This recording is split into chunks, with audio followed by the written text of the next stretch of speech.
KZN Municipal Pension Fund. Together, we grow your wealth.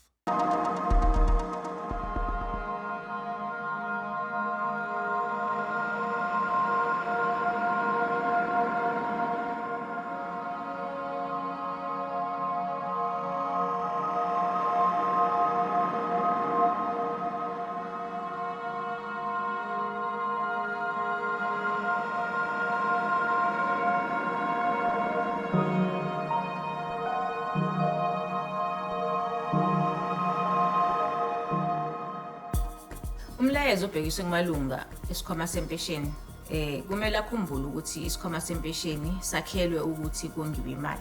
Ukongiwa kwemali yesikhwama sempesheni khulumela ekutheni umholi impesheni noma ilunga lempesheni mase lithatha umhlala phansi likwazi ukuthi liphile ngalendlela eliphila ngalo sasebenza. So kubalekile ke ukuthi amalunga azi ukuthi isikhwama sabo suluhlobo lesikhwama.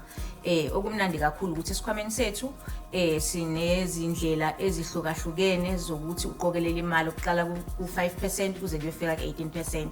So amalunga ayagqugquzelwa ukuthi abheke umuntu ayihlolisise yena ezilunga ukuthi iliphi percent elingakwazi ukuthi limakhele imali ukuthi umese sesumhlala phansi kube umhlala phansi azokuthokozela.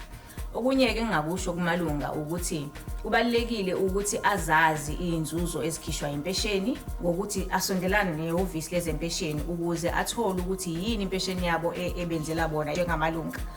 Okunye engingagqugquzela ukuthi amalunga aziqhelanise ekuthatheni yonke imbiko ekhishwa ezindabeni engakhulumi ngempesheni yabo uqobo lwayo ngoba impesheni nempesheni inezindlela zayo ezihlukile esebenza ngazo. So kubalekile ukuthi amalunga uma efuna ukwazi ngempesheni yabo kube ukuthi asondelana nesikhwama sempesheni lapho ekhokha khona impesheni yabo le eqokelela ukuthi abe nomhlala phansi ongcono. Nokuthi futhi kubalekile ukuthi ilunga lempesheni lizazi izinzuzo ezikhishwa impesheni ukuze nalo lihambe liye ekhaya lifike lichazele abondliwa balo ukuthi uma ngabe kukhona umshopho owenzekalayo ukuthi ilunga lidlule emhlabeni kuyokwenziwa njani uyaphi uyephi ukuze ukhokheleke njengelunga.